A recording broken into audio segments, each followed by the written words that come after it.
Range drama ఇది చాలా పెద్ద కథ కాబట్టి పార్ట్ 1 పార్ట్ 2 గా తీయడం జరిగింది. హ్యూజ్ స్కేల్ అయితే కనబడుతుంది సినిమా అయితే. ఇక లవ్ ట్రాక్ ఉంది.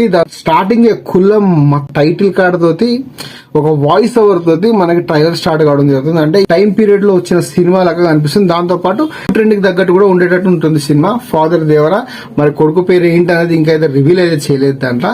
ఎట్టకేలకు ఈ సినిమా మట్టుకు రచ్చరంబులో వేయబోతుంది. దీనికి ఇక ఎవ్వడు పేరు పెట్టాడు. ఇప్పటి వరకు అయితే పాజిటివ్ రెస్పాన్స్ అందరి దగ్గర నుంచి. ఒకవేళ సినిమా ఇలా ఇప్పటి వరకు పాజిటివ్ రెస్పాన్స్ అందరి దగ్గర నుంచి. ఇక చూడాలి ఈ సినిమా ఇంపాక్ట్ ఎలా ఉంటుంది తెలుగు ఇండస్ట్రీ నుంచి. అండ్ ఇది ఏంటంటే ఇక ఎన్టీఆర్ అయితే తెలియనోడు లేదు. మొత్తం ఇది పాన్ ఇండియా రేంజ్ లో రిలీజ్ అవుతుంది. థియేటర్ లో మొత్తం ఇక ఆగలాగా దింగి అన్నట్టే ఉంది సినిమా. ఇది ట్రైలర్ రివ్యూ. జై హింద్. నేను మీ రివ్యూ తారక్.